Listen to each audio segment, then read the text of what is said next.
Morning मेरे प्यारे देशवासियों।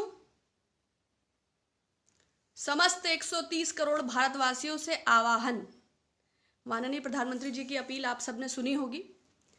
9 तारीख को 9 दिए रात के 9 बजे अपनी बालकनी में प्रज्वलित करें। दिव्यता, अहंकार, आत्म साक्षात्कार, ऊर्जा पुंज, जनता जनार्दन, महाशक्ति, अंधकार पर प्रकाश, बीज। ऐसा लगा कि भगवान भोलेनाथ डायरेक्ट कैलाश पर्वत से लाइव हैं। और जैसे ही आप 9 दिया अपनी बालकनी में जलाएंगे, वैसे ही वेंटिलेटर्स जो है हॉस्पिटल्स में पहुंच जाएंगे। जो लोग सड़कों पे भटक रहे हैं वो अंतर ध्यान होकर अपने अपने घरों में प्रवेश कर जाएंगे। जहां जहां राशन की कमी है वहां वहां डिलीवर हो जाएगी। जिन जिन डॉक्टर्स के पास मेडिकल इक्विपमेंट्स, हैंड सैनिटाइजर्स नहीं है, जो भी हेलमेट और रेनकोट पहनकर इलाज कर रहे हैं, उन सब को बेसिक स्वास्थ्य की चीज़ें मुहैया हो जाएंगी। खैर, I really admire our prime minister so much. उनकी branding skills, management skills, sales and marketing skills का कोई जोड़ और कोई जवाब ही नहीं है। अगर वो एक इस वक्त बुक्स होती है ना डायरेक्ट सेलिंग से जुड़ी हुई कि 101 तरीके अमीर बनने के नुस्खे, तो अगर वो तो भाई प्राइम मिनिस्टर हैं, अगर एक बुक पेंगुइन या किसी के साथ लॉन्च कर देते कि 130 करोड़ भारतवासियों को चूना लगाने के 101 नुस्खे, तो मुझे लगती है कि बेस्ट सेलर होती, ग्लोबल हिट होती। और फिर वो तो लंदन में भी ऑर्गेनाइज कर सकते थे। भाई Mehul Choksi is there, Nirav Modi is there, Vijay Mallya is there, Prasoon Joshi उसको लॉन्च कर सकते थे। विरोध का कोई प्रश्न नहीं है। जितना वे आपके प्रधानमंत्री हैं उतना मेरे भी हैं। मैं तो आई really admire him so much the way he interacts. भाई आज तीसरा संबोधन है इस लॉकडाउन के दौरान। क्या उन्होंने माइक्रो, स्मॉल और मीडियम एंटरप्राइज के लोगों से जुड़ी कोई बात करी? क्या उन्होंने बताया कि डायरेक्ट मनी ट्रांसफर्स के through below the poverty line या जो लोग भटक रहे हैं उनके अकाउंट्स में मनी का ट्रांसफर कैसे होगा? ईएमआईज का कैसे होगा? इस लॉकडाउन के दौरान लोग कैसे सर्वाइव करेंगे? क्या उन्होंने कोई जिक्र किया? मैं अर्थव्यवस्था की बात नहीं करती, जीडीपी की बात नहीं करती, रोजगार की बात नहीं करती। ये जो ग्लोबल एक जो वैश्विक महामारी है, अगर ब्रिटेन और स्पेन और अमेरिका जैसे देशों में लोग भत्ते की मांग कर रहे हैं तो आप इसकी गंभीरता को समझते हैं? पूरी मानव जाति संकट में है, तो इसकी गंभीरता को समझिए। और स्पेन की राजकुमारी की डेथ हो गई, अगर प्रिंस चार्ल्स को हो गया ना, अगर इंग्लैंड के प्राइम मिनिस्टर इन्फेक्टेड हैं, तो इसकी गंभीरता को समझिए। तो प्रधानमंत्री जी लघु कथाएं सुनाएं या श्लोक सुनाएं, भाषण दें, और उनके आह्वान पर यदि लोग, हो सकता है अभी तो लॉकडाउन के काफी समय बाकी है, 15 तारीख तक वो 2 बार और संबोधित करें कि भाइयों और बहनों, प्रिय देशवासियों, यद्यपि मुझे 31% लोगों ने वोट दिया था, किंतु मैं 130 करोड़ भारतवासियों से आह्वान करता हूं कि जनता के हितों की अपनी अपनी बालकनी में उल्टा लटक जाएं। इससे जो है रक्त का संचार प्रॉपर होगा और रुधिर जो है धमनियों और कोशिकाओं में विधिवत जाएगा। इससे आप तमाम प्रकार के संक्रमण से तो मुमकिन है कि ढेर सारे लोग अपनी बालकनी में उल्टा लटके हुए दिखाई दें। कल आपने बबीता फोगट का ट्वीट देखा कि आपके देशों में चमगादड़ से फैल रहा हो, हमारे देश में तो आई कांट स्पीक इवन। वो एक इंटरनेशनल प्लेयर हैं, वो कंट्री को रिप्रेजेंट करती हैं, वो कितने लोगों के लिए प्रेरणा स्रोत हैं, और अपनी official blue tick verified time line पर एक स्पेसिफिक कम्युनिटी को टारगेट करते हुए उनका ट्वीट क्या संदेश देता है।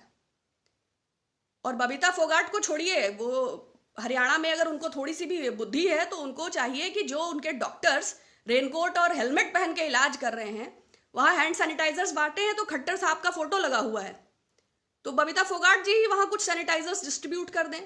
सिर्फ ये टाइमलाइन पे कमेंट करने से तो नहीं होता है। और उनको छोड़िए, जब अभी जनता कर्फ्यू का आह्वान हुआ तो महानायक अमिताभ बच्चन ने क्या ट्वीट किया कि भाई उत्तरा भाद्रपद नक्षत्र में चंद्रमा रेवती नक्षत्र में एंटर कर रहा है। कि अगर पड़ोस के पंडित जी से भी पूछ लेते तो पता होता कि ये पूरी तरह फर्जी है। चंद्रमा उस दिन रेवती नक्षत्र में एंटर कर रहा था। उसके बाद हालांकि उन्होंने वो ट्वीट डिलीट कर दिया, लेकिन नहीं, आप थालियां फोड़िए, आप, आलोचना का कोई विषय नहीं है, but at least we should be genuine. बचपन में सुनते थे ना पंचतंत्र टेल्स या लघु कथाएं या लोक कथाएं, तो ये मोदी जी की लोक कथाएं हैं या फेक कथाएं हैं? एटलीस्ट हमें एक कॉन्स्टिट्यूशनल कंट्री, एक डेमोक्रेटिक सेटअप में होने के नाते क्वेश्चन करने का तो अधिकार है ना। आप इसको बिल्कुल आलोचना ग्रहण ना करें। ये हो सकता है कि मेरा विकार हो, लेकिन ये मात्र व्यंग है, क्योंकि मैं सहमत नहीं हूं। क्वेश्चन तबलीगी जमात का बहुत था। देखिए, मैं किसी भी अविवेकपूर्ण फैसले का समर्थन नहीं करती। मेरी नजर में जाकिर नायक हो या राजीव दीक्षित, अगर एक्सट्रीमिस्ट हैं तो वो गुमराह करने वाले इंस्टीट्यूशंस हैं।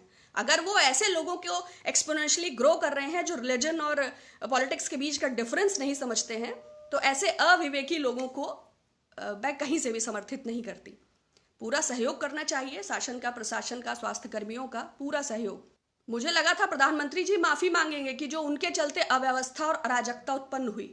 कल शाम को उन्होंने संबोधित किया, वीडियो कॉन्फ्रेंसेस के थ्रू चीफ मिनिस्टर से बात किया, तो क्यों नहीं जनता कर्फ्यू के आह्वान के पहले उन्होंने मुख्यमंत्रियों से इस बात को साझा किया? क्यों उन्होंने ऐसे लॉकडाउन का आह्वान कर दिया जो बगैर मुख्यमंत्रियों से कोई विचार विमर्श किए लागू किया गया? कोई दिल्ली में फंसा है, कोई NH24 पे फंसा है, कोई राजस्थान का है, कोई तेलंगाना का है, कोई तमिलनाडु का है। 29 लोगों की मौत इस अराजक परिस्थिति और अव्यवस्था के चलते हुई, उसकी जिम्मेदारी कौन लेगा? अपने इस लाइव रिकॉर्डिंग भाषण में प्रधानमंत्री जी को उन 30 लोगों के लिए खेद तो व्यक्त करना चाहिए था। अगर आप अविवेकी और अदूरदर्शी फैसले लेते हैं तो उन 130 करोड़ भारतवासियों का भविष्य जो संकट में पड़ता है, जो 38 करोड़ मजदूर सड़कों पर है, जो राशन पानी का अभाव है, एक और सरकार कह रही है कि आप 5 किलो राशन, 1 किलो चावल, तेल, और दूसरा कोटेदारों का स्पष्ट कहना है कि जहां से हम राशन उठा रहे हैं वहां हमें पैसा देना पड़ रहा है, तो हमको लोगों से पैसा चाहिए। जो अंत्योदय कार्ड वाले हैं उनको राशन मिल पा रहा है, उसके अलावा लोगों से इसकी मांग की जा रही है। क्या इस कठिन समय में ये उचित है? आप अगर इसको देख सकते हैं तो आप समझिए, अभी भी लोग भटक रहे हैं क्वारंटाइन पीरियड में। अभी भी हजारों लोगों, करीब 30,000 लोगों को 500 बसों के माध्यम से विस्थापित किया। अहमदाबाद की अपनी कहानी है, उत्तराखंड की अपनी कहानी है। इस अराजकता, इस अव्यवस्था का किसको डिसीजन जाता है? किसका अदूरदर्शी फैसला है? भाई प्राइम मिनिस्टर हो या प्रेसिडेंट हो, हम एक सेटअप में है ना। राज्यसभा है, लोकसभा है, बहुत बड़ी मशीनरी है, डीएम है, एसडीएम है, आईपीएस है। Why? What is the reason behind? For a common discussion. तो सरकार इन द सेंस आप समझ रहे हैं, लॉकडाउन का जो ये फैसला 4 घंटे के अल्टीमेटम पे लागू किया गया, ज्यादातर मजदूरों का, सैकड़ों वीडियोस हैं, ये कहना है कि व्हाट्सएप के थ्रू उन्हें खबर हुई कि 3 महीने का लॉकडाउन है। किसी का हिसाब ठेकेदार ने किया, किसी को फैक्ट्री से उल्टे थोड़ा बहुत पैसा मिला, लोग अपने घरों की ओर भाग चले।